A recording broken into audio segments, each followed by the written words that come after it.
Hi guys, Michael Gove, the current Housing Secretary and former Chancellor of the Duchy of Lancaster and Cabinet Secretary during the time of the pandemic, was giving evidence at the COVID inquiry here where he explained how a Brexiteer mentality ruled during his time there. He claims that the strong personalities that helped Boris Johnson win an 80-seat majority clashed at times at how best to deal with the lockdowns and the pandemic in general. The Brexiteer mentality of ignoring experts, putting loyalists in charge and strong-arming civil servants is pretty much what Gove is talking about here. And as a Brexiteer, he of course supported such behaviour. Michael ends by saying that Boris Johnson can claim credit for the Brexit success, but not full marks on dealing with the pandemic. Ridiculous stuff. Have a listen. I think it is the case that almost every number 10 operation has had by its nature strong personalities.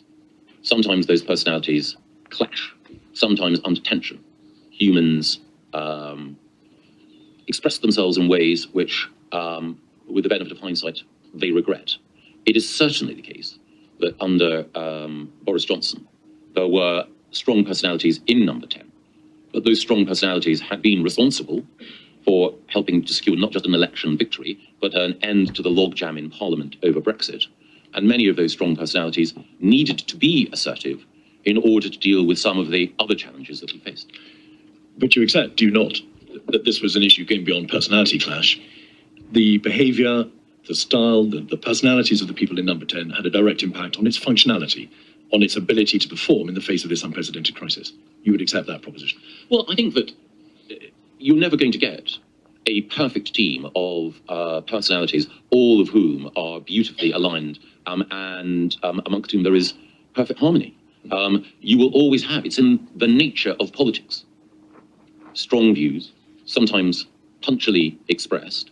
The key thing, I think, is overall, does the system accommodate a diversity of opinion? And then, once a resolution is reached, does it implement that policy quickly and effectively? And I think that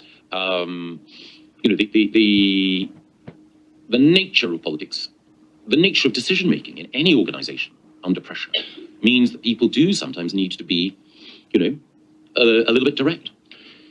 The evidence, Mr. Gove, suggests, well, the point is not that a council of perfection should have been expected on the part of number 10, but that it was dysfunctional, that it was chaotic, that in terms of its ability to produce policy, as you've described it, to implement government decision-making, it was, to use the words of Mr. Cummings himself, dysfunctional. I think that there were, Mr. Cummings's written evidence goes into great length about many of the frustrations that he felt, even before he entered government, about the way in which it worked. I share many, if not all, of his concerns and views about some of the weaknesses of the way in which government operates.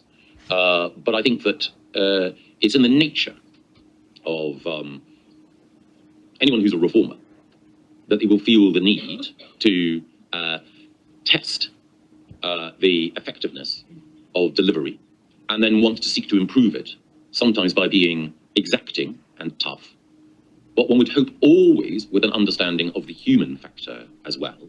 And I think that the question of how effective government was and is best discerned from a detailed look at its response to different crises.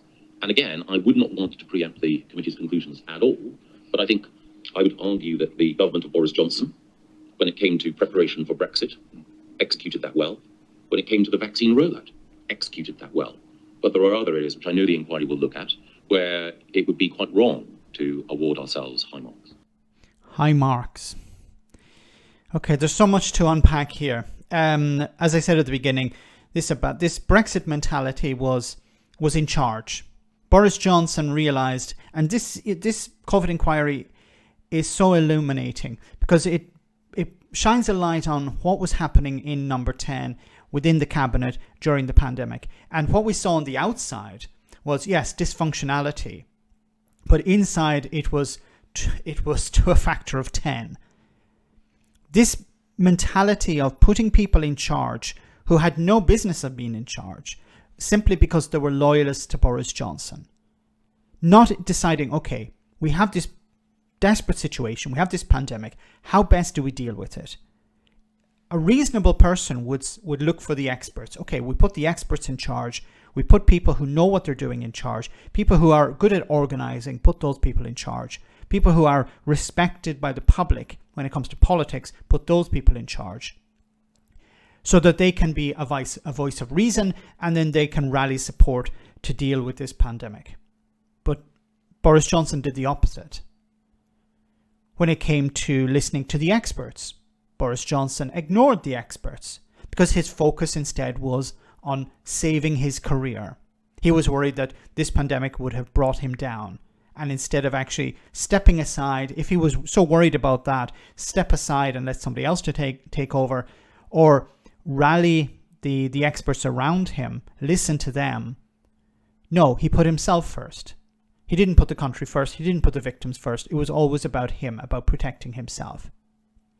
When it came to the civil service, as I said before, it was about strong-arming the civil service to do what the government wanted.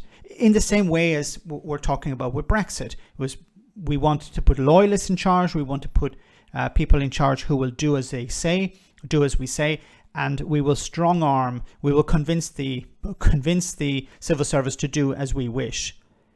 These were massive mistakes. Instead of listening to the experts, doing as they say, for example, when it came to the lockdowns, Boris Johnson ignored the lockdowns, he ignored COBRA meetings, he ignored the advice of the scientists until it was too late, until it was no longer possible to ignore it. Then he went into lockdowns, then he eventually listened to what they had to say. But always in the rearview mirror was this idea about, well, I could lose my seat, I could lose my position. So his focus, of course, was protecting himself, not the country.